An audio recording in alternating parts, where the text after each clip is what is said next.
New India is dangerous. New India comes into your home and kills you. Ram नाम सत्य जीवन सत्य, राम नाम सत्य जीवन सत्य। ये अखंड भारत जो है सर, वो तो कह रहे हैं मुसलमान घुस बैठिए हैं और इनकी दौलत कैसे आप मुसलमानों में बांटेंगे, और फिर आपको पता है वहाँ किस तरह से ये जो पाकिस्तान को खतरा है कि मोदी बहुत पावरफुल है कि हम हिंदू को बुरा कहते हैं, इंडिया को बुरा कहते हैं, लेकिन उन्होंने अपने मुल्क के साथ मुखलिस होने के वजह से उस इंडिया को दुनिया की एक सुपर पावर बना दिया। राइट, ठीक है। जब हम बात करते हैं बीइंग डेंजरस, तो यस, इंडिया डेंजरस हो चुका है। वो डेंजरस इस तरह से हो चुका है कि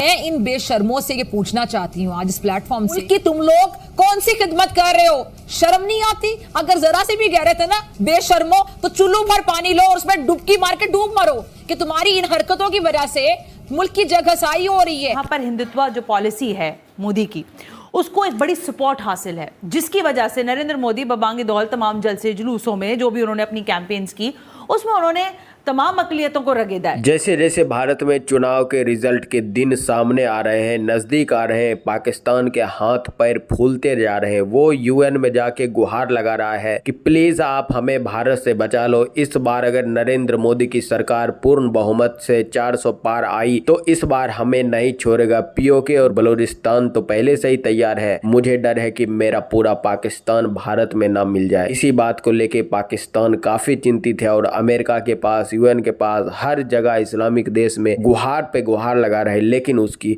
सुनने वाला कोई नहीं है। देखिए इस वीडियो में। जब हम बात करते हैं बीइंग डेंजरस, तो यस, इंडिया डेंजरस हो चुका है। वो डेंजरस इस तरह से हो चुका है कि उसने डिजिटली पूरी दुनिया को अपने कंट्रोल में ले लिया है, अपने वश में ले लिया है। राइट, पावर बहुत आ गई है। पावर जो है वो उसका डेंजरस होने का एक बड़ा एस्पेक्ट है।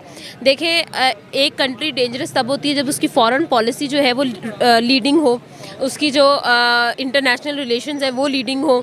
देखिए, इंडिया अब एक ऐसी स्टेट बन चुका है जिसकी बात लोगों को, यानी दूसरी कंट्रीज़ को माननी पड़ती है।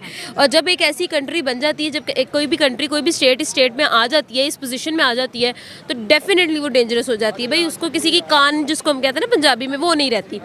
नंबर 2 मैं बात करूँगी, जो सीरियल किलिंग वाला और जो टेररिज्म वाला एस्पेक्ट उन्होंने छेड़ा है, ये कुछ इस तरह की बातें कभी इंडिया की अक्रॉस द बॉर्डर हमारे लिए होती है, कभी हमारे तरफ से अक्रॉस द बॉर्डर उनके लिए होती हैं।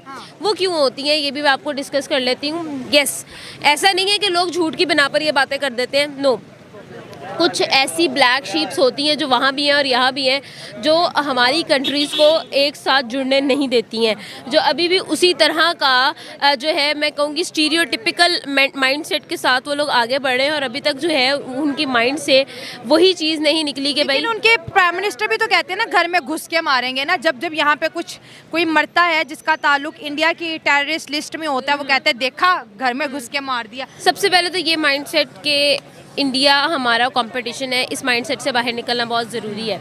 इस माइंडसेट से बाहर निकलना बहुत ज़रूरी है। वो इस वजह से ज़रूरी है that India is not our competition any more. India is way far from us. मतलब हमारे हाथ भी नहीं पड़ते अब इंडिया पे। इतना आप देखिए, 5th लार्जेस्ट इकोनॉमी होना, ये कोई, मैं कहूँगी कि आसान बात नहीं है। उन्होंने इस चीज़ को अचीव किया है। दैट इज़ अ माइलस्टोन जो उन्होंने अपने नाम कर लिया हुआ है ऑलरेडी। फिर उसके बाद ये भी कहा जा रहा है जी वो अनकरीब 3rd लार्जेस्ट इकोनॉमी बनने वाले हैं। तो मैं इस चीज़ को भी मतलब एक सरप्राइज़ लेती हूँ कि ऐसी कंट्री जो कि हमारे साथ एक कंपटीशन में रहा करती थी, अब वो हमसे इतना आगे निकल गई कि हम यूके की जगह पे उसको देख रहे हैं। ये चीज़ तो हम लोग एक साइड पे कर देते हैं ना। कंपटीशन हमारा नहीं बनता, पहली बात। अब जब हमारा कंपटीशन नहीं बनता तो डेफिनेटली अगर वो हमसे आगे जा रहे हैं तो उनके साथ दोस्ती करने में हमारा ही फ़ायदा है। राइट, अगर हमारी ट्रेड्स खुलेंगी, हम लोगों को जो है वो ट्रैवल एक्सपेंस, हमारा फ्यूल एक्सपेंस, हमारा जो है वो ट्रांसपोर्टेशन एक्सपेंस सबसे कम होगा, हमारी ट्रेड सबसे एग्जाम्पलरी होगी, हमारी पोर्ट्स का जो खर्चा है वो हम लोगों को कितना बचेगा। कितनी सारे फ़ायदे हैं जो सिर्फ़ और सिर्फ इंडिया के बॉर्डर खुलने से पाकिस्तान को होंगे। मुनीर अकरम, जो कि पाकिस्तान के परमानेंट मंदूब हैं यूनाइटेड नेशंस में, उन्होंने वहां पर एक स्पीच की है जिसमें उन्होंने ये कहा है कि नया भारत बहुत खतरनाक है। नया भारत इतना खतरनाक है कि ये आपके घर में दाखिल होकर आपको मारता है। मुनीर अकरम साहब की ये स्टेटमेंट असल में वही स्टेटमेंट है जो कि भारतीय प्रधानमंत्री नरेंद्र मोदी साहब ने अपनी एक स्पीच के दौरान कुछ दिन कही थी। कुछ दिन पहले नरेंद्र मोदी साहब ने कहा था कि हमारा दुश्मन भी अब हमें जानता है, इंडिया का, भारत का दुश्मन भी अब ये जानता है कि उसको उसके घर में घुसकर मारेंगे। तो देखिए, आपका पड़ोसी तो उस वक्त ही बहुत खतरनाक हो जाता है कि जब वो दुनिया की 5वीं बड़ी मईशत बन जाए और आप दिवालिया होने के करीब हो। आपका पड़ोसी तो उस वक्त ही बहुत खतरनाक बन जाता है कि जब आप IMF के सामने नाक रगड़ रहे हो और आपका पड़ोसी स्टॉक एक्सचेंज में 5 ट्रिलियन क्रॉस कर जाए। आपका पड़ोसी, आपका नेबर तो उस वक्त ही बहुत खतरनाक हो जाता है कि जब पूरी दुनिया के डेलीगेशंस वहां पर जा रहे हों और वहां पर पूरी दुनिया की इन्वेस्टमेंट आ रही हो और आपको खाने के लाले पड़े हों। आपका पड़ोसी, आपका नेबर तो उस वक्त ही आपके लिए बहुत खतरनाक हो जाता है कि जिस वक्त आपका और उसका कोई कंपैरिजन ही नहीं रहता, आपका और उसका कोई कंपैरिजन ही नहीं हो सकता। अब ये जो मैं बार बार कह रही हूं, आपका पड़ोसी तो उसी वक्त बहुत खतरनाक हो जाता है। ये पाकिस्तान भी इसको ले सकता है और ये इंडिया भी इसको ले सकता है।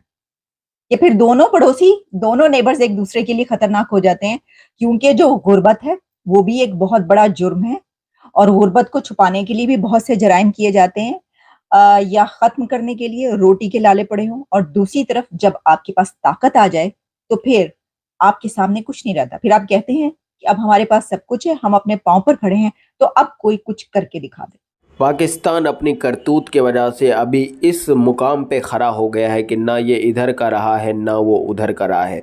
कोई भी बड़ी सी बड़ी कंट्री, चाहे अमेरिका हो या रूस हो या फिर UN ही क्यों ना हो, कोई भी पाकिस्तान को सुनने को तैयार नहीं है। वो अगर भारत की शिकायत करता है तो उल्टा उसी को फटकार मिलती है और कोई उसको भीख देने को भी तैयार नहीं है। और भारत के साथ सभी, चाहे POK वाले मुद्दे हो या फिर बलूचिस्तान वाले या फिर टेररिस्ट वाले मुद्दे हो, सबके सभी मुद्दे पर भारत के साथ सभी देश एकजुट खड़ा है, सिर्फ चाइना को छोड़ के। और चाइना को आपको पता है कि ये सिर्फ इसका इस्तेमाल करता है और समय आने पर चाइना भी इसको धोखा दे देगा। तो मजबूरन इसे भारत में मिलना ही पड़ेगा, क्योंकि इसके अलावा इसके पास कोई और चारा बच ही नहीं जाता है। वैसे भी कोई देश इसको स्वीकार करने को तैयार है ही नहीं, ना चाहते हुए भी ये भारत के पास आएगा। और भारत के लोग, नरेंद्र मोदी सरकार यही चाहती है कि पाकिस्तान खुद सामने से अपना प्रस्ताव रखे, उसके बाद हम कुछ एक्शन लें। हालांकि अगर भारत की सरकार चाहे तो 1 सेकंड में POK या फिर